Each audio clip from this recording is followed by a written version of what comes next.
Unit 7, the last unit for the 2019-2020 year because of the quarantine, but obviously for other years we're going to go beyond for units 8 and 9 as well. This one's going to be talking about motivation, emotion, and personality. And I actually like how they changed this unit because a lot of these are intertwined. Your motivations are linked to and are driven by your personality, and then your emotional response and your temperament are going to be also, of course, linked to your personality, potentially your motivations and your conscious knowledge of what's going on. So I think it's a good way to condense these units. So first we're going to talk about motivation. So that's what we're talking about on this lecture / notebook, whatever. Motivation. So you've probably heard of it. I know you've heard of it and you've been gripped by it, but the way it's kind of defined is it's like an internal sort of phenomenon that energizes you and compels you to manifest a certain behavior, act a certain way, do a certain thing. And you've all experienced it before. And the weird thing about motivations is you can't pick your motivations. They are, and this is kind of a personality thing, temperament thing, an inherited thing. The things you like and the things that drive you and energize you to do things, you can't pick them. Otherwise, we would just pick all the qualities we like. We are, to some degree, unfortunately, stuck with the motivations that we are handed, or handed as they develop, I guess you should say. Not all of your actions are dictated specifically by this energetic, compelling force that a motivation actually is. So that's like when you get up and you want to do something and you've got the energy and the attitude to go do it, and you're like, I need to do this, and you feel happy about it, and you just go out and you go and do it. And there's not really any hang-ups about, oh, I just don't want to do it, and you don't feel lethargic, you don't come up with excuses, you just get up and you do it and you want to do it. Those sorts of things, those motivations, again, those are somehow deeply rooted and embedded, probably in our limbic systems, but even if it's in our frontal lobe, we're not particularly aware of what they are. So sometimes you have to do things you are not motivated to do, like study or write a paper or work out or whatever it might be, or eat a certain way, diet and exercise, because you know it's good for you, but it's not wired into you to be this sort of intrinsic motivation. Intrinsic meaning, of course, you would just naturally want to do it or desire to do it. And that's what's going to complicate motivation. So again, it's sort of an internal energizing which directs behavior. Now again, you can do things that you're not motivated to do. Like, even if you're motivated to do something else, you can stop yourself. Like, you'll be motivated to get up and do something fun or eat something delicious or whatever, but you might know it's not a good idea and you might be able to consciously hold yourself back. But that desire, that drive, that energy to go pursue that, you can't pick it. It's just what you have or don't have as far as what you want to do, what you're energized to go out and do. That's why some days it's easier to get up and do things than it is on other days. And we can't just decide what we like doing. Like, for example, I'm not motivated to, what's something I detest doing? I hate all forms of paperwork and bureaucracy. So I have no motivation whatsoever to try to write down exactly what I'm doing, what I should be doing, making this sort of bureaucratic structure, submitting paperwork, taxes, things like that. I hate those things. I have no motivation to do them whatsoever. I am motivated, however, to learn things and talk about them and make videos and content for teaching and for learning for students. I don't need to be forced to do these things. I enjoy them. I think about them, and they actually, spark some energy in me, and I go out and pursue them as well as I can. Obviously, there's days where you're sick and things like that where your motivations might be hindered, but that's what we call an incentive. So I like going out and doing these things, and doing them makes me happy. So it's an incentive. It encourages a behavior. So because I'm energized to do this thing and it makes me feel good, it's what's called an intrinsic motivation. So you can have incentive, which is basically positive or negative stimuli. that encourages a specific behavior or avoidance of a behavior. Like I might be motivated not to go down a dark alley because of some fear I might have or whatever, right? It's a feeling, it's energizing me to run and leave instead of go down that hallway. But usually we refer to it as something you're driven to do for the most part. So the two types, I already mentioned one, is intrinsic. This is my own internal motivation for doing something. It's just a natural desire to want to do it. The common example I give is Kobe Bryant, for example, who just passed away, unfortunately. Or Michael Jordan, anybody. Those guys obviously want to be paid a lot of money because they're the best at what they do, but that's not their primary motivation. Their intrinsic motivation, the thing that gets them up every day and makes them work hard, especially years before they were paid or acknowledged for any of this, whether it was in high school or whatever as they're growing up in college. They just had this desire to go out and be the best basketball player they can be, to be better than whoever, or being better than they were the day before, whatever it might be. They're intrinsically energized to go out and do that. And that, by the way, is the strongest form of motivation, is intrinsic. Instinct is too, which we'll talk about in a second, but things that you naturally enjoy, that you're naturally rewarded for, and naturally energized for, the best motivation by far as actually consistently doing that thing. The other type is extrinsic. This is, of course, something from the outside, so being external motivation. So this is something that I'm not directly driven by because I want to do it or I feel good doing it or whatever it might be. It's something some reward I'm getting externally in some other way. So the best example in this one is money, but you could really use anything from from behaviors and as far as operant conditioning anyway. Like any of those rewards and incentives or disincentives you're using, those are extrinsic, right? Like teaching your dog to sit. When you say sit, the extrinsic motivation is going to be the treat, right? The reward, the food in that case.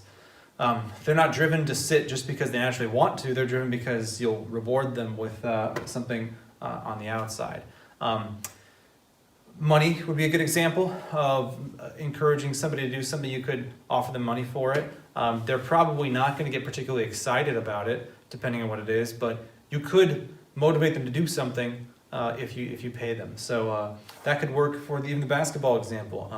Some players are, at least to some degree, if not entirely, but certainly to some degree, motivated by being paid, right? They want money, so they'll try something new or try something more difficult or try working with somebody else, let's do a certain coach, to fulfill some contractual obligation that pays them. So money is definitely part of that internal drive, but part of that motivation.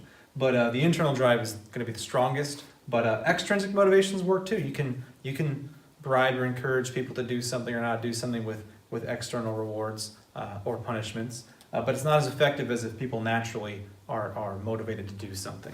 In fact, I should actually mention, if somebody's intrinsically motivated and you try to get them to do it more often by adding extrinsic rewards, it actually has the opposite effect. It actually decreases their motivation and likelihood they will do it. So let's say, for example, I'm super motivated to make these videos. If I'm already doing them about as much as I can, and you're like, well, we would like you to make a few more, so here's X amount of money to do it. I might accept that from whoever's randomly giving me money for that, but I might accept that proposition, but I'm actually going to lose motivation because I'm going beyond what I naturally want to do. So that, even though I naturally want to do it, the amount that I'm doing it or who I'm doing it for, the way I'm doing it, whatever you're paying me to do, that's actually going to be against my internal motivations, and that's actually going to decrease my enjoyment and the likelihood that I will do it, or at least do it with as much enthusiasm or as consistently. That's known as the over-justification effect. So if somebody's already intrinsically motivated to do something, and you try to extrinsically motivate them to do something else, they no longer like doing it. Another good example is like sometimes rock or musical artists get burnt out, or actors or whoever. When you pay them to go on tour for 2 years, playing the same songs over and over, they get tired of it. They get tired of being on the road. They get tired of performing. They get tired of singing the same songs over and over. So while they may have been intrinsically motivated to make their music and perform it and write it, which is of course an intrinsic motivation and very strong, you making them do it more than they want to for money is going to actually make them dislike it more in the future. And that's why bands and other things that go on tour or pay to do things can actually get kind of jaded and lose interest and become less motivated. That's called the over-justification effect. That's when you try to add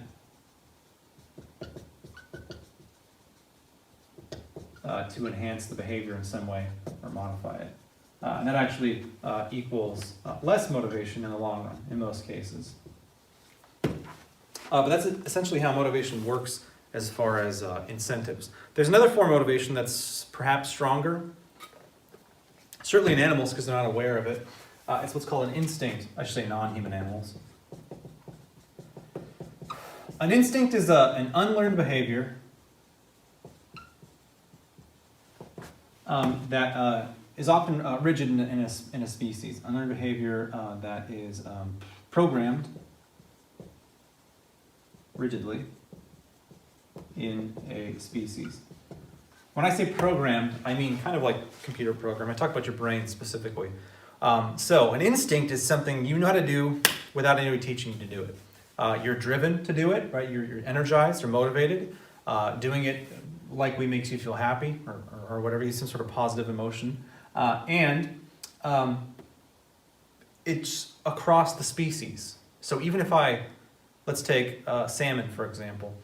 Salmon, they have the instinct of, well, first of all, going out to the ocean for however many months or years, and then randomly at the same time, they all come back and do the exact same thing. They go up to their home river somehow, and then they lay their eggs essentially and then die.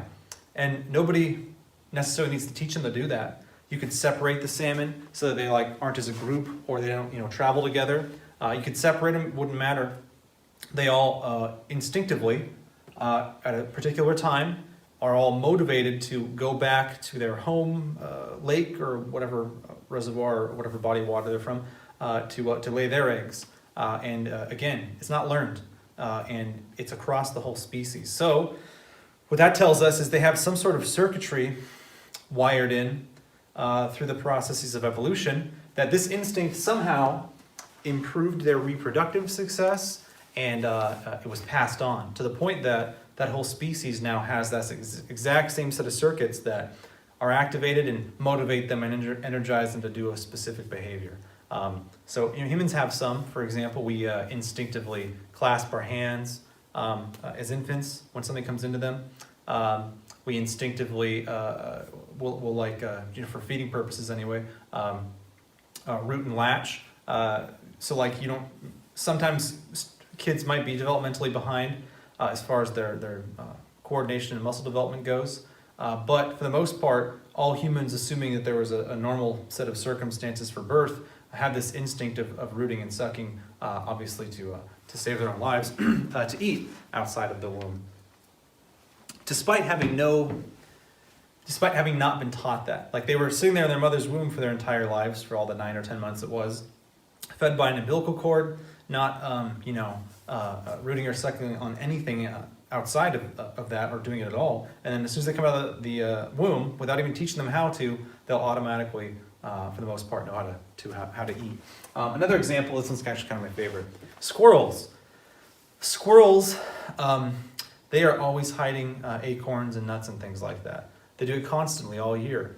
And they're driven to do it. It's an instinct. They all do it instinctively, without even being taught necessarily. And the reason why we know it's an instinct is, first of all, because they'll do it even if they're not taught it. But second of all, we know that it enhanced their survival because the squirrels that are compelled to or energized to go take these acorns or nuts and hide them wherever they're hiding them, allows them to later in the winter find them again and eat them so they can survive when there's not a lot of food around. And the reason why we know that it's not planned, it's not like they're thinking, oh, winter's coming, I better hide some acorns or the nuts or whatever. They know that it's just random because they often find less than 80% of the stuff that they hid. So they go all this work hiding all these nuts and acorns all over the place, and they find almost none of them. It's just an instinct that they are motivated to like find these things and hide them. And even though they're not consciously doing it for a reason, remembering where they are, they can find them later by chance, and that's what keeps them alive. So those squirrels that had that set of circuits that functioned as that instinct, they kept living because during the winter they would have food because they were compelled to just find these things and store them. Whereas the other rodents that didn't do that died off because they wouldn't survive the winter. So that's what an example of a motivation is in the form of an instinct versus an incentive. All right, a couple of things I forgot to mention on the motivation section was actually one thing I forgot to mention about the over-justification effect. So I already just discussed it for the most part. Justification effect. About how you can actually decrease motivation by adding an extrinsic motivation to intrinsic motivations, one that are already self-driven. But one element I forgot to describe is the fact that you can actually, it's an odd phenomenon paradox. So if somebody's already intrinsically motivated and you add the external motivation, the extrinsic one, like money or prizes or award or winning some sort of bowl game or whatever it might be. Once that extrinsic motivation is introduced and becomes an integral part of that person's motivation, oftentimes that now becomes necessary to continue the behavior, or at least the motivation for that energizing behavior. So, if you offer this extrinsic reward, and then later on you pull it away for whatever reason, whether it's salary or prize, the possibility of getting that or getting more, the person will no longer be motivated to perform that task anymore. So it could be like, early songwriters who are, pumping out all kinds of music, and even though they're getting no money for it, just because they want to, and maybe later on they want to get recognition for it, but they probably just like the music. But then later on, if they do get famous or semi-famous and they get paid for it, they get awards for it, or whatever it might be, a recognition, that actually becomes the source of their motivation, to the point that if for some reason that were to go away, whether it was the awards, the attention, or the money for it, they would no longer be motivated to do it otherwise. You could not, hope to see them as energized and their behaviors directed towards these goals with the absence of that extrinsic motivation. So it's not like it's a sure thing. There's certainly individuals that can continue to or return to or withhold a part of their intrinsic motivation, but this is a phenomenon that is fairly common. So again, where the extrinsic paradoxically reduces or replaces that intrinsic motivation. All right. A couple other theories that we didn't quite mention was there were two more that are on research projects for my class that I forgot that I included in my notes. So when I look at my notes to see what I want to talk about, I forgot that these were even on there. There is another phenomenon referred to as achievement motivation. This one's actually linked closely to personality. This is somebody who is generally motivated. It can be a combination, by the way, of extrinsic and intrinsic. Generally motivated by a sense of achievement. I don't mean like, someone's happy you did it. But specifically somebody who is motivated to do something because it's difficult or risky. So it's considered an achievement to accomplish the task in a certain matter of time, or to a certain quality, or even completing it at all, or completing it in relation to others, like it's sort of a competitive thing, like how they do it better or just as good as professionals, or whatever it might be. So this is actually kind of at least they try to measure it as a part of trait personality. This is I would say melded with temperament. So your own predisposition. It's kind of one's own desire to achieve or overcome tasks that are of at least intermediate, but still possible, risk or difficulty. And in fact, these sorts of people who, like if you give a bunch of options, like you can do these three things, and like one is really easy, and one is kind of easy, and the other one's pretty difficult but doable, they're much more likely as a person to consistently pick the more difficult of the tasks, as long as it's not overwhelmingly difficult. So these are people that kind of like the challenge, and it's kind of almost a little bit with a zone of proximal development or just personal growth. It's somebody who's trying to or is motivated to exist on the edge of their ability. So they want to test themselves, right? They want to do things that are somewhat difficult or risky that most people won't try or can't do. They think they can. So they're more likely to pursue it, and they're also more likely to reasonably assess it and succeed. So they're not necessarily just overconfident and they'll blow it. They consistently choose tasks that are achievement oriented, whether it means getting social recognition or just their own confirmation of how competent they are. They're more likely to choose it, and they're also more likely to succeed than others. So they consistently pick it, and they more consistently accomplish and achieve that goal, whether it's for social reputation or for money or whatever it might be. Consistently, or I should say more consistently, choose and accomplish goals of that intermediate risk or difficulty. And again, that's something that excites people. They're not likely to do things that are easy or seen as too easy by them. They want things that are, to them at least, some form of achievement, because it's somewhat risky or somewhat difficult to do, and that motivates them to go and do that task. Whereas, normally if it were considered easy, they would not choose to do so. But because it's got that degree of difficulty or risk, that actually energizes them and directs or compels their behavior to go and accomplish that goal. All right, and then the next one, the last one for motivation, is a phenomenon known as motivation conflict theory. So this conflict theory is kind of a situational thing that dictates one's behavior. So part of motivation, of course, is this sort of energy that directs your behavior and incentivizes you kind of to do something. That can also be weighed against other alternatives, because the choices we make, like if I'm motivated to go do something, there's an opportunity cost, meaning I have to usually give something up to accomplish the goal. Usually it's time, it might be money, it might be other opportunities, but you're giving something up to pursue that goal, engage in that behavior. So let's say it's, there's basically three possibilities here. So the motivation conflict theory is basically you are weighing alternate opportunities when deciding how to act. So this is a situation where you want something, but there's something else that also has to be considered. You can only do one of the things. You have and it might be more than just the two. So you got at least two choices, perhaps more. But we'll just keep it simple and say two. You got two choices, right? You can do something. So there is a situation where you want to do something, but you fear a bad outcome.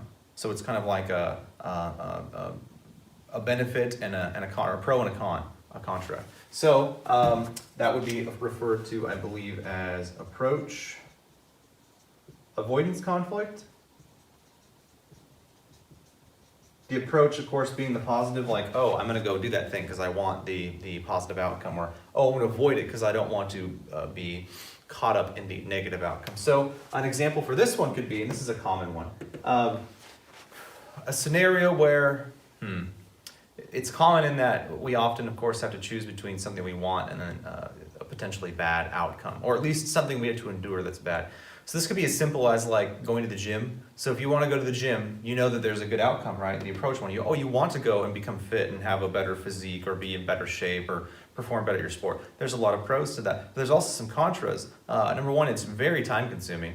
It could be expensive depending on your financial situation relative to the amount of money you have. And it's certainly going to be painful, literally painful in that you could get injured, but also painful, not like, shockingly painful, but painful in that you're going to have to go strain for 45 minutes to an hour and a half a day, or every day, however often you end up going. and for however long. But those are going to be strenuous if you're doing it right, and they'll cause you to be sore the next day. You'll be exhausted perhaps afterward. So there's a lot of discomfort that comes along with that. So that's going to really affect your motivation and the actual behavior. So basically, weighing a benefit with a detriment, something you don't enjoy, or discomfort, right? And that's a good example. Going to the gym equals benefit, or benefit is going to be better shape, appearance, whatever it might be that you're going for. But a detriment would be the discomfort, time, money, etc. that are used to do that. Another example might be a more simple one, whether you're a boy or a girl. If you are looking to, you're attracted to somebody, like I said, boy or girl, and you want to approach them because the positive part, the approach part is, oh, you want to form a romantic connection with them, or potentially, right? But the avoidance part would be, if you're rejected, that's really going to hurt. So that's going to be a conflict in you internally as far as your motivation to actually go and do it or not. So that's going to be the first element of it. The second one is, so obviously we did a positive negative here. So now we're going to do like a double, like a positive positive. So this is an approach. Conflict. It's still a conflict though, because you can only do one or the other. So this is a case where both outcomes are good.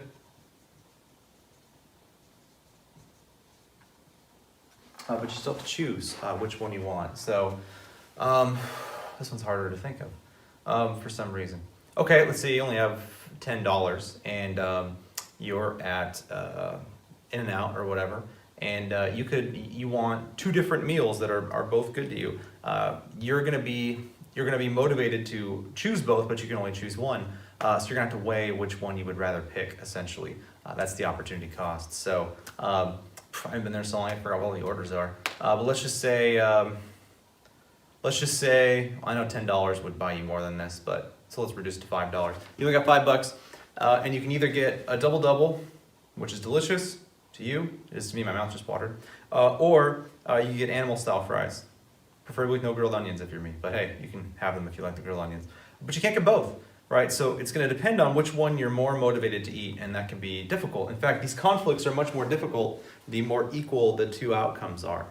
So if the benefit and the detriment are about equal, like, oh, the potential benefit's really good, but also the potential detriment is pretty awful, it's going to be really hard to pick. Same with the approach. If they're both positive, then you're going to be, and they're both about the same as far as how positive they are, how much you enjoy them. It's going to be really hard to pick which one you actually go through with. And then, of course, you've got the final selection or choice here, which is avoidance. That's where both outcomes suck. Both bad outcomes. And again, in all cases here, the more equal the options, as far as how much you enjoy or not enjoy them, the harder the decision. And that makes sense. So avoid, let's say you were sick, you have, I don't know, you've got cancer or something in your arm. I'm just making this up, obviously. So the doctor says you got two options. Number one, we amputate the arm and you live, or number two, you go through chemotherapy, which is going to suck, but you keep your arm and you might live. You have a good chance of it. So you're going to have a tough choice then. Do you choose the 100% guaranteed route and chop the arm off and go your whole life without your arm? Or do you suffer the months of chemotherapy, which are terrible, but likely live and then get to keep your arm, right? But there's that small chance of it not working and you end up perishing. So that the closer the two are in as far as how good or bad they are to you is going to make this more difficult. But that's essentially what the motivation conflict theory is. It's usually a choice between a good and a bad, or two goods or two bads, essentially. So that's motivation. Let's look at the specific motivations we might have. So first we'll look at how we go about what sort of drives our behavior as far as our needs go, how that works, at least to some extent. And then our three major drives for our behaviors. And a drive, by the way, is something that compels you to act.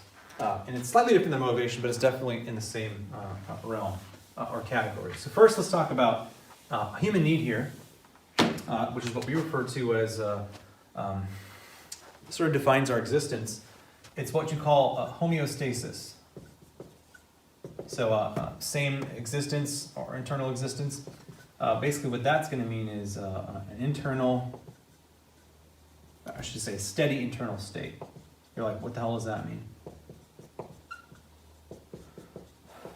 A steady internal state is when you feel completely satisfied and not desiring anything else. You're not uncomfortable, essentially. So homeostasis means I am not hungry, I'm not thirsty, I don't have to go to the bathroom. Those are all things that make me feel uncomfortable, right? You go to the bathroom because it burns or it becomes painful at a point depending on the situation and what you have to do. But you feel uncomfortable. That's probably a better way of phrasing it. When you have to go to the bathroom, that's why you go. You go to get rid of the discomfort. You go to the bathroom and you're like, that feels better. You go back to your internal state of steadiness, because when you feel uncomfortable, it's not a steady internal state. It's an anxious or aroused or upset state, essentially. Same thing with hunger. You eat, well, partially because you enjoy it, because we've found these foods that are perfect as far as our taste buds go. We enjoy them. We get nice little physiological dopamine hits from them, and it just tastes good. But assuming you didn't have those things like Reese's and Sour Patch Kids and things like that, let's say it was just like standard nature, Paleolithic era, all I got are hunting and gathering. The reason why I eat is because I get hungry, and the hunger hurts. It's very uncomfortable. So it motivates you to go and end this discomfort, this hunger. That's why you eat historically. So animals that had this hunger drive would constantly be seeking out food, which is really just energy, resources, so you can keep creating and maintaining cells and keeping your life going. So any creatures that were born without hunger, this state of discomfort when they were hungry, didn't care to go out and look for food, and then they would obviously be more prone to dying of starvation or have less resistance to potential diseases, so they would die off. Whereas us unhappy, hungry folk would be constantly, every day, looking for energy, food, and that would, of course, keep us alive, keep our cells operating, maintain themselves, and make us resistant to infection. Same thing for thirst. When you feel thirsty, it's really uncomfortable. So the thing that dominates your behavior and mind is, man, I need a drink of something, preferably water, obviously, but you can extend that to other types of drinks. But that's what homeostasis is. It's the state of not feeling uncomfortable. It's feeling nice and comfortable and satiated.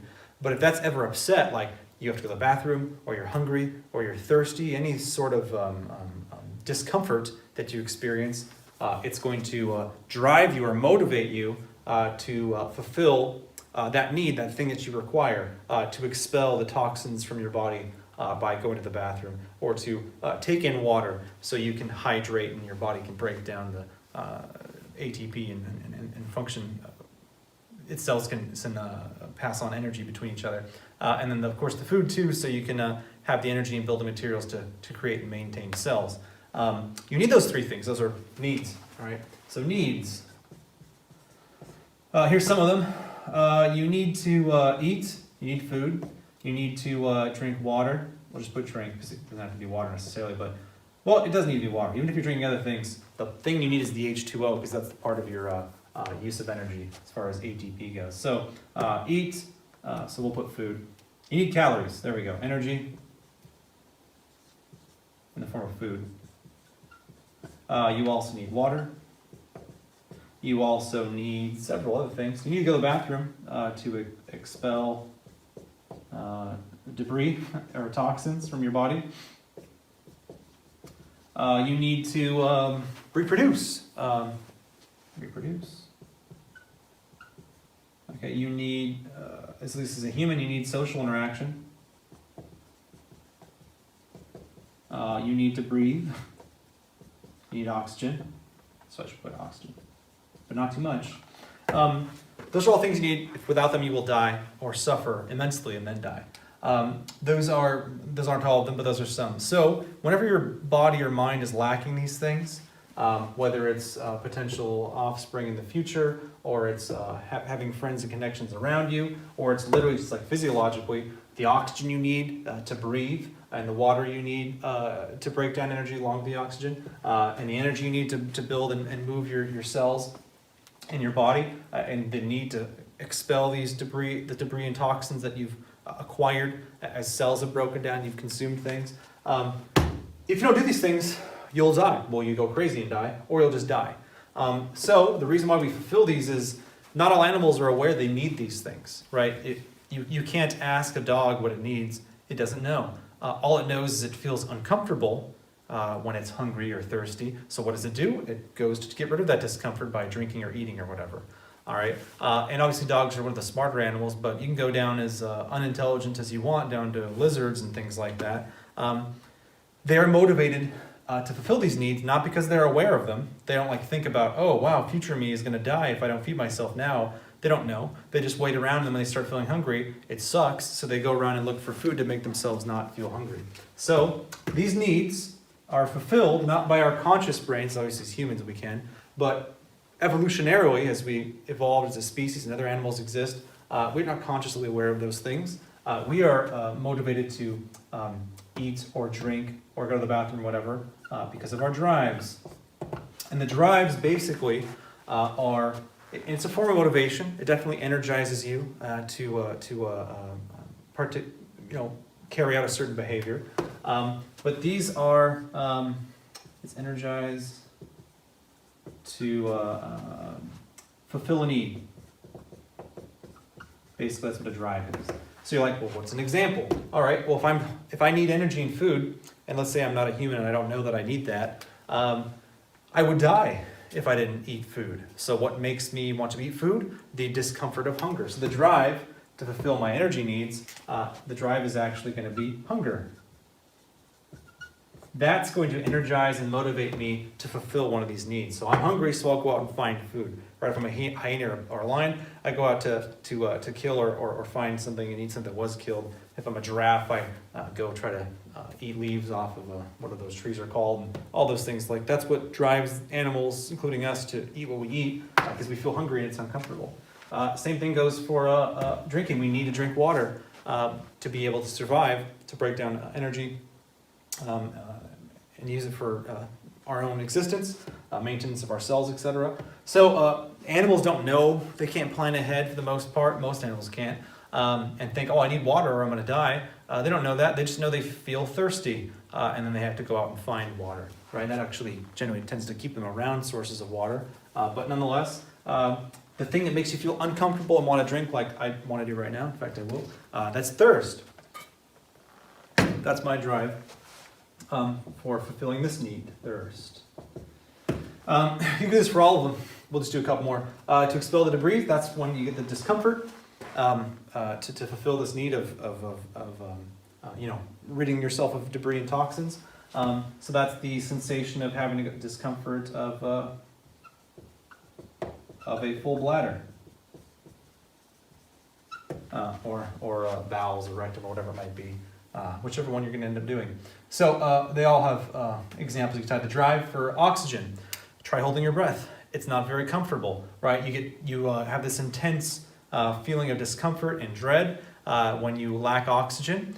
So that very intense discomfort causes you, of course, to breathe or find air very quickly so you can do that. Social interactions. If you are, what drives you to talk to people and see them and form relationships? Well, you'll feel lonely and miserable if you don't. Even if you're an introvert, you need some interaction with humans. You know when you need to interact more, even if you don't plan on it, because you'll feel lonely. You'll feel like you want to see people. You'll feel bored and you'll go out and you'll find that. Reproduction, I mean, that's just basic sex drive or the desire to find a loving partner to raise kids with. There is some difference on average between males and females. Males tend to prefer quantity of partners, whereas females tend to prefer, on average we're talking, not individually, quality of partner. And there's evolutionary reasons for that. Males, for example, can birth as many children as they want at the same time because they're not the ones carrying it. So they could theoretically have multiple children being born at the same time, whereas women go through the stages of gestation. They can only do the one pregnancy at a time. They're increasingly vulnerable during that point, so they, on average, tend to seek partners that are of higher quality and competency, whereas males are more so driven for quantity evolutionarily. But nonetheless, those are all various forms and needs and drives. By the way, that's not condoning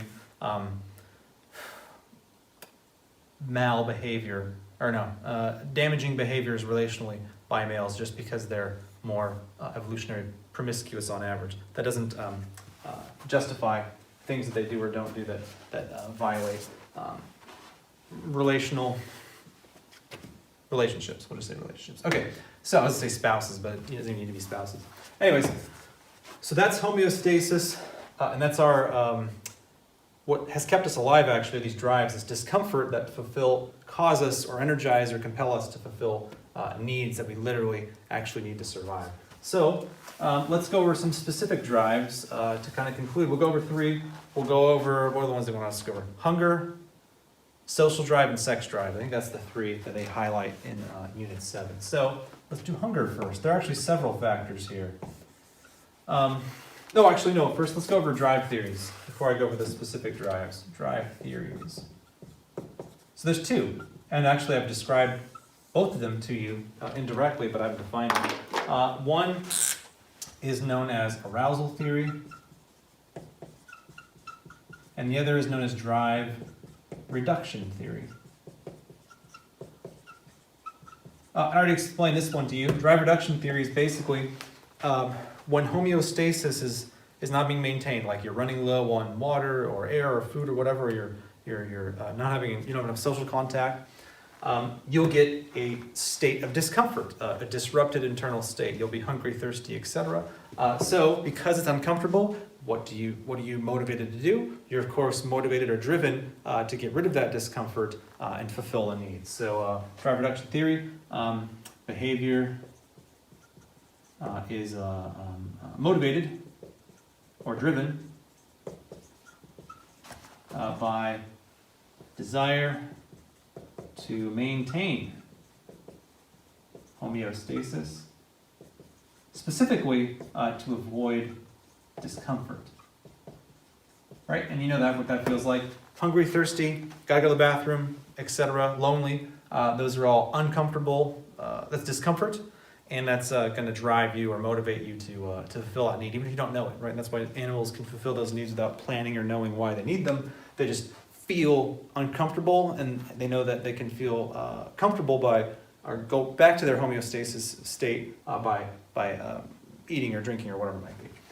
Arousal theory. This one's slightly different. This one basically states that people have varying levels of arousal. So like energy. Arousal means like essentially your body is energized, attuned, and focused to accomplishing something. Whether it's watching something, doing something, whatever it might be. If you're really excited or having a good time, you are definitely in a state of arousal in that your blood pressure and heart rate are higher, your optical the occipital lobe in your brain's more active because you're in the moment, observing what's going on. Your pupils are probably dilated because you're trying to absorb as much as you can. That more so depends on the availability of light, but nonetheless, your body is in a heightened state of awareness because you are either enjoying or perhaps worried about, because you can also be aroused by fear. This is where you are hyper-energized, essentially. So, arousal theory states that there's kind of a couple options here. Number one, that if you are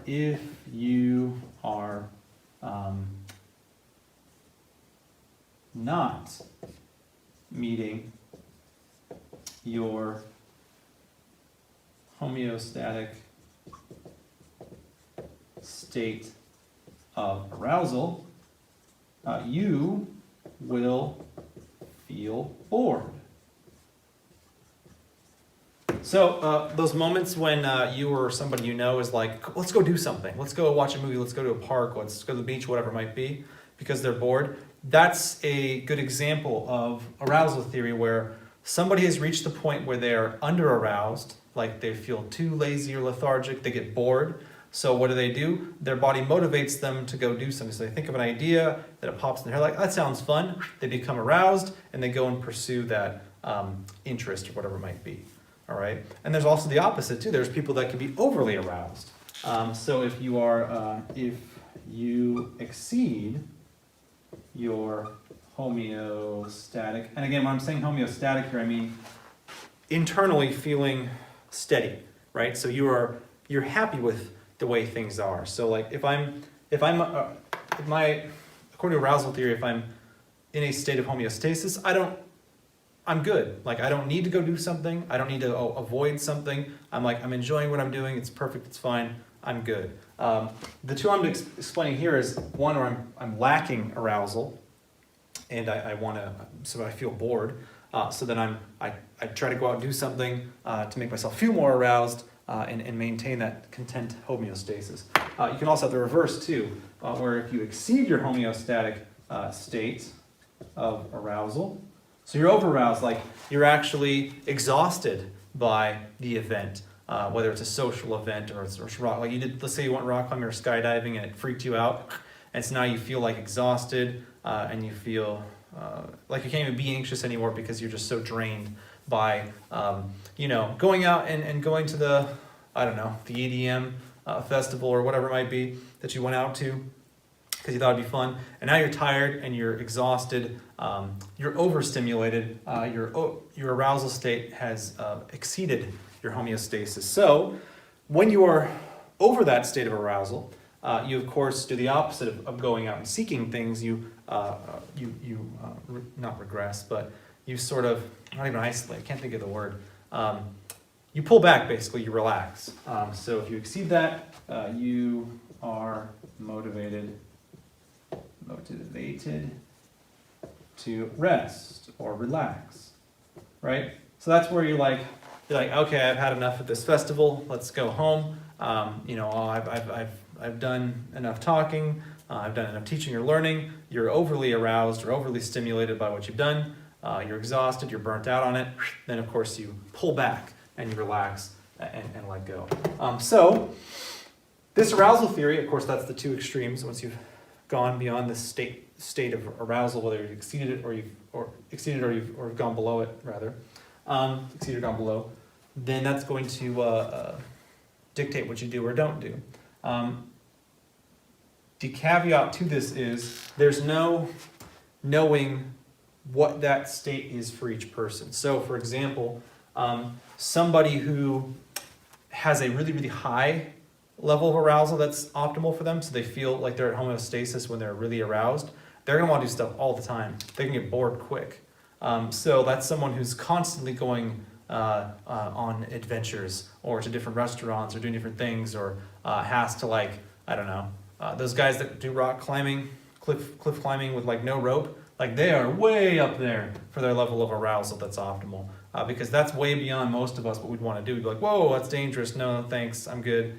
They, however, feel bored unless they're doing extreme things. So it's highly individual. Highly individualized levels of optimal arousal.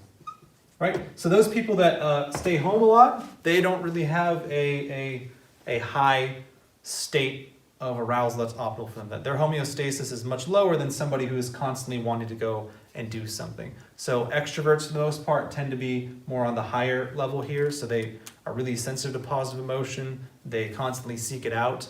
They want to be aroused and stimulated. So as a result, they go out and do more things and see more people, and they enjoy it more. It makes them feel fulfilled. That's a personality feature, but it's linked to this. Introverts, on the other hand, they require very little arousal, at least social arousal. So they oftentimes don't venture out of their house, and they do less things. And then when they do them, they probably enjoy them less because their optimal state of arousal is much lower than somebody that's high. So it's individualized. You never know. You might be able to know by looking at someone's behavior, but for the most part, it varies from person to person. All right. those are the drive theories.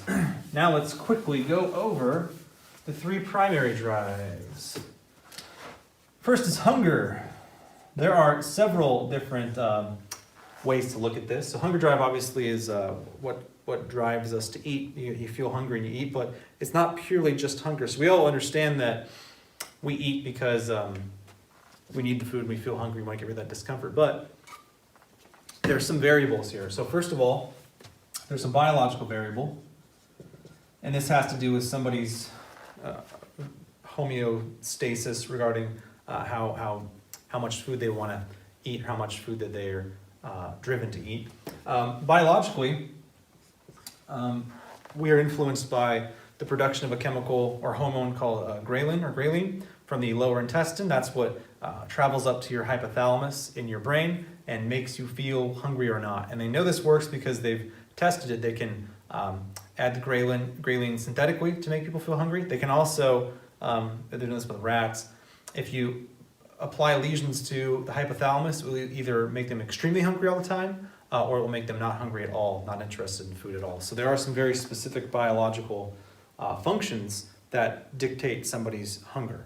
So how much you eat, how much you want to eat, how frequently you want to eat, can be dictated at least partially by the presence of ghrelin, which is a hormone from the small intestine, and that interaction with the hypothalamus,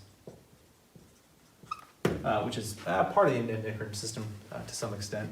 But nonetheless, that's what, in fact, there's a disorder called Prader-Willi syndrome, where it's really unfortunate, it's really rare, where they have an undersized or oversized, I think it's undersized hypothalamus, and at around age 2 or 3 or 5,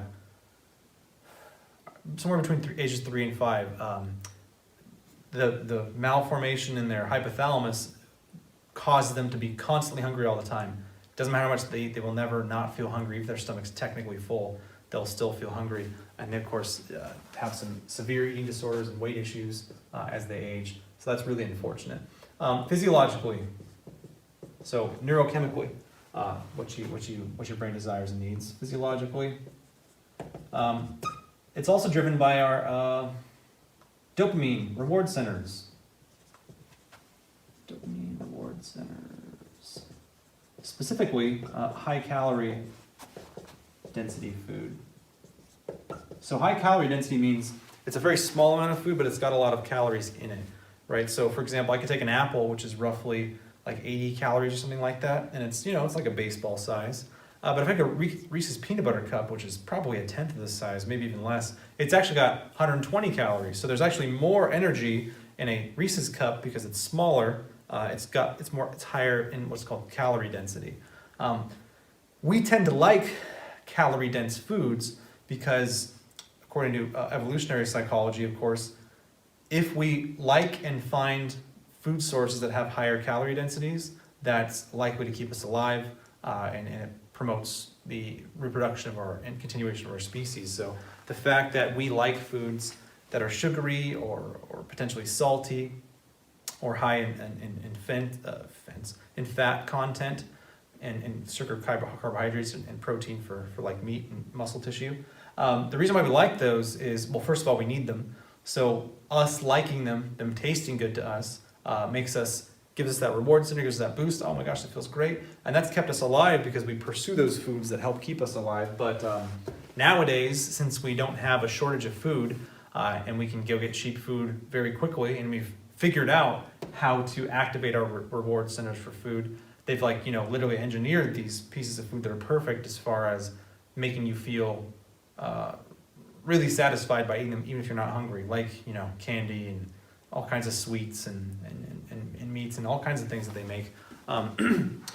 They cause you to eat a very small amount of food that's very high in calorie density, and it tastes really good, so you enjoy it even if you're not hungry, which of course promotes overeating and has contributed to the sort of weight gain / obesity epidemic of our contemporary world, which is the first time in human history the problem has been too much food as opposed to too little.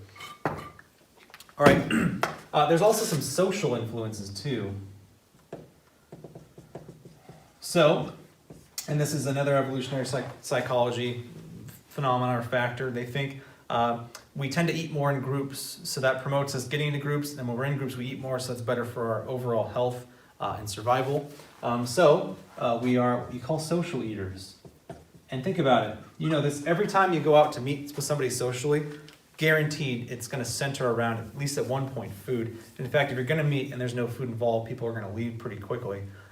So that just became sort of one of the primary attractions or features of our social interaction. Social eaters, looks, it says enters. But that's not it. There's also a phenomenon known as the buffet effect, which basically states that if there's more food available, like you have a bigger selection, you're going to eat more just because you enjoy trying the other things. And I'm sure you know this is true. You go to a buffet, obviously you want to get your money's worth because you usually pay quite a bit to eat, your fill. But you're actually likely to eat more even if you didn't pay for it, because just the fact that there's such a wide variety, you, because you enjoy or want to try them, are willing to eat beyond what you normally would. Maybe even what would have made you full, you'll keep eating because they taste good, you want to try them or whatever. That's the buffet effect. And yeah, that's pretty much hunger as far as hunger drives go. Next, let's do sex drive. Hunger drive. All right, sex drive, obviously, it's one that was passed on evolutionarily because those creatures that had high sex drives and engaged in it often were much more likely to, of course, have kids, multiple kids, which increased the likelihood that their genes would keep getting passed on, their species would keep existing. So sex drive is, it's instinctual and it's driven largely by pleasure and pleasure seeking, and also relationally as far as forming emotional connections with others. So first of all, you can actually look at it physiologically and even biologically with hormones can actually affect sex drive. Generally speaking, males, if you increase the amount of testosterone in their body, they will, generally speaking, have a higher sex drive or libido. Women's libido can often be enhanced by adding estrogen. So those hormones it doesn't mean that like all of a sudden you go from 0 to insane sex drive, but the presence of a greater amount of testosterone or estrogen, generally speaking, in males and females does correlate with their libidos, right, their sex drive. A lot of what we know, though, about sex and our drives and our desire to do it come from a researcher known as Alfred Kinsey. He did most of his research on sex. I think he started in the 30s, but his publications that came out and were very controversial at the time because it was a lot more of a conservative environment. His publications came out in the 1940s and 50s. About sexual behavior. His first book was about men, the sexual behavior of men. That came out in like 47 or 49. Men was, I think, 1947. It might be 49. And then he had another book, which was even more popular, on women. And that came out in 1953 or 4. One of those two. 40s and 50s, though. And that, if you don't know your history, that's a pretty conservative time where people were generally a lot more religious and traditional. And historically speaking, in almost all human societies, sexual behavior has been taboo. Taboo meaning like socially unacceptable or awkward to talk about or discouraged, at least publicly. It was something that you just did in the privacy of your own home. And largely still is, but it's something you didn't even talk about. It was awkward to do, or it was immoral depending on your stance religiously. So again, something considered taboo, something you shouldn't do. It's a social norm not to talk about it at all and not have anything known about it for the most part. But Kinsey did a lot of research on sexual behavior. So he discovered a few things when learning about this.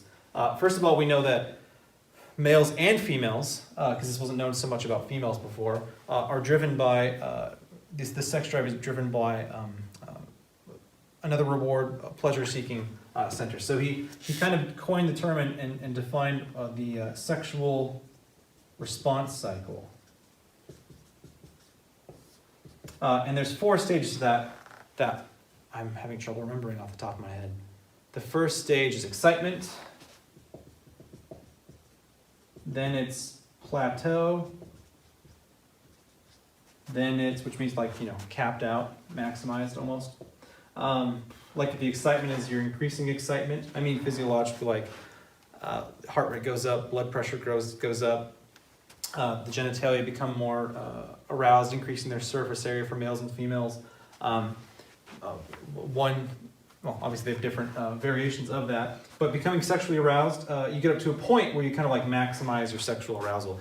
Your heart rate and blood pressure are at maximum. The genitalia are as engorged or lubricated or whatever they're going to be naturally on their own. They've kind of peaked, and then what occurs next, of course, for males and potentially females too, is orgasm. That's the pleasure-seeking portion. Where they experience contractions and you get a surge of neurochemical, pleasure-oriented neurochemicals, which of course is largely what drives this behavior, is achieving that. And then after that state, there's a state of regression known as resolution, where basically it just kind of goes back down to normal. The genitalia appearance and size and the heart rate, blood pressure, all that go back to the normal homeostatic state. And that's the kind of cycle that they have. So he did a lot of research on this, discovering several things about sexual behavior, how people just basically like a lot of different things as far as when they're actually engaging in sexual intercourse. He discovered a lot about male preferences, discovered a lot about female preferences and details, which of course was not known to the public for the most part. So when his books got published, they were controversial, mostly to more conservative religious groups and thinkers. But nonetheless, they were bestsellers of their time by a large margin because everybody wanted to know about these things. It was just taboo to do so, essentially. So he did that. So not only did he made sexual behavior less taboo, but also he did some things as well. He helped pave the way for the sexual revolution, which is basically just talking about and engaging in sexual behaviors, and for women particularly, allowing them to sort of know what they want and pursue what they want. As far as sexual behavior goes, it's going to lead to the forerunners to what's called the sexual revolution of the 1960s and 70s, and he contributed to that. But he also did a great deal for homosexuals too, because his research included homosexual sexual behavior. And my understanding was it was a non-judgmental way as well. It was just like, what do you do, what do you like, etc. Basically how their drives work and their orientations work. He created what's called the Kinsey scale for not even seeing homosexuality and heterosexuality as like defined, like either you just like the same gender or you only like the opposite gender. He made it like a spectrum, like you could be somewhat oriented to this one or mostly oriented to this one, but have some preference to some degree for the other. And that was Kinsey scale of sexuality. And I believe the 0 was for completely homosexual, like you only liked the same sex, and 6 was completely heterosexual, you only liked the opposite sex. So 0 to 6. 6 being opposite sex, 0 being the same. Obviously, the closer to 0, the more homosexually oriented you are. The closer to 6, the more heterosexually oriented you are. And I believe the numbers are roughly, from his and other studies, there's been a bunch of studies afterwards, it's roughly 97% heterosexual, and then in that 3% you've got, for women, I believe it's 2% bisexual, 1% homosexual, and then for men I think it's 2% homosexual, 1% bisexual in that same 3%. And that's roughly what it looks like.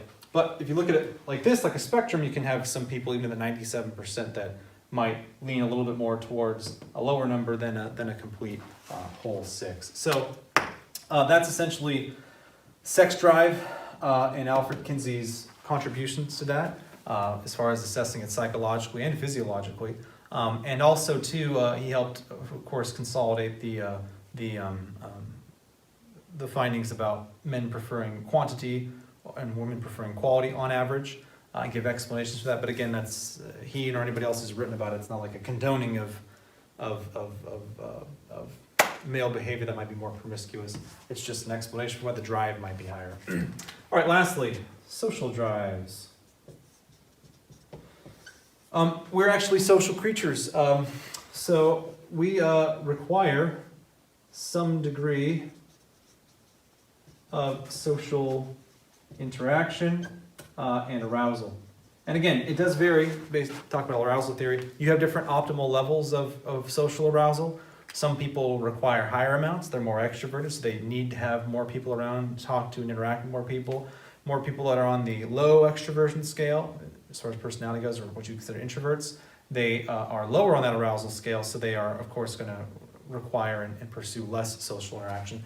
But we are motivated to do that, and there's a couple evolutionary reasons for that. First one being, of course, there's safety in groups. So it makes sense that we are driven to seek some sort of social connection regardless, because there's safety in groups. So it could mean, first of all, more protection from threats, whether it's other human beings or animals. There's more eyes and ears and arms and weapons and brains to think about and spot and fight against any threats. Also, they're just there for reciprocity. So, if I help somebody out when they're sick or injured and they would have otherwise died and they live, now there, and other people around me are likely to do the same for me. So if people are around me, there's a network of people, someone gets hurt or sick or they're vulnerable for some reason, you can pick up the slack for them and help protect them and nurse them to health or whatever it might be. So there's safety in groups, right? For protection, as well as aid, of course, like they're recovering from an injury or whatever. And that's deeply, deeply rooted in our own behavior. Obviously, some people are more sensitive to loneliness or more prone to loneliness than others. And that's where we have that arousal theory to kind of explain how we're individually molded differently to desire different levels of arousal. But we all desire it. And in fact, if you raise humans or monkeys like we talked about with the Harry Harlow experiments, where you would raise certain monkeys in isolation, they would literally go crazy and be completely antisocial afterwards. It just totally messed them up permanently, and they had much shorter lifespans. Or you look at prison reports of where you're basically putting people with the most violent and potentially atrocious group in one building, and the worst thing you can do is isolate them. That actually does more psychological and physical damage to them than being with these people who are also antisocial, which is, again, the worst thing you do is put a very antisocial person with a bunch of other antisocial people. But even that is preferable to isolating them. That's how deep the drive is. So safety in groups, but also just for procreation. You need partners to promote your species. So those that didn't have sex drives or didn't like being around people, they passed their genes on less. So the ones that do have these drives, like humans and others, we just inherited them because that kept our species in the past going and allowed us to continue evolutionarily. But this also affects our behavior in that we are extremely sensitive to acceptance.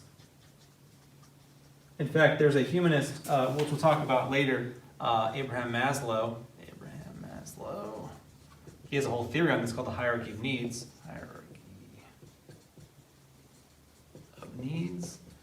Basically, we'll get to him when we talk about humanism, but essentially, he kind of has this pyramid, this hierarchy of things we need to live and lead functional lives and, be optimally happy. At the bottom, of course, are your physiological needs of food, water, etc. And then that would be like shelter and safety. So if you don't have those things, you're in a constant state you're not maintaining homeostasis. So if you don't feel safe or don't have a place to live or food or water, that's going to be your focus. You're going to be very stressed out about that. Once you have those, though, the next tier, step up, is actually acceptance. So you have your physiological needs, your shelter and safety, but right with that, right around the same as your safety and shelter is also your need to be accepted by others. So we are very sensitive to acceptance. That means what I'm saying, but what I mean by that is we want people to like us. So we are very prone to and sensitive to people not accepting or not liking us. It hurts. It actually physically, you feel pain psychologically and physically if somebody rejects you, for example, or someone doesn't like you or criticizes you even potentially, even if they might not dislike you. We're very, very sensitive to negative social interactions, being ostracized, alienated, kicked out, rejected. Those things really hurt really, really bad. And the reason why is we are very sensitive evolutionary to people liking us. And it's important, at least evolutionarily, that people like you because if they don't like you, you die. You get kicked out of the group, so now you are much less likely to pass on your genes by Point. The camera cut out without me realizing it, but fortunately I only had like a minute left. All I'm finishing up on is explaining basically how this desire to be liked is can be seen evolutionarily because not being accepted by the group or being ostracized could leave you potentially in harm's way, but also obviously your chances of survival are increased by being accepted and liked by the group. And we can see that in today's society too with our preoccupation, generally speaking, depending on the person and the culture, but there's a preoccupation with cosmetics, wanting to see and be attractive and accepted by other people. We spend billions in makeup and hair products and clothing products, etc. And I'm not condemning that. I'm just saying that's a reflection of our desire to be accepted and apparently or appear attractive to other people. And you can also see it too in social media, which can be kind of deceptive because social media sort of paints a false positive picture of everyone's lives. You don't generally post things about how you're, the boring parts of your day or the low points or mediocre or bland parts of your life.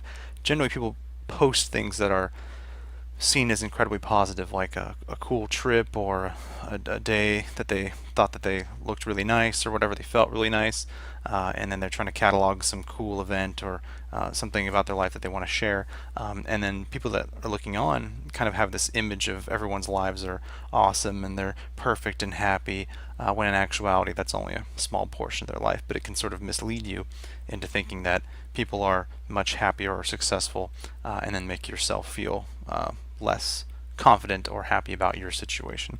And then we can see that also too with social media, particularly in early teenage life, around middle school and in high school. They noticed since the early 2000s a large spike in the amount of psychological disorders regarding depression, anxiety, and mood disorders, particularly in girls, but boys too. And they noticed that first of all, they thought that perhaps it was just because people were more open about psychological disorders, but they actually noticed that not only were people talking about it more, but people were being admitted to hospitals for self-harm, suicide attempts, and things like that. Girls, it was about 3 times higher since the previous generation. So going from millennials back to X-Gen, there's about a 3 times or so increase, and for boys it was about a 61% increase, so about 1.5 times as many. So it affected boys too, but it definitely affected young girls a lot more. So that's something to look out for and to consider going forward, perhaps as a parent in the future.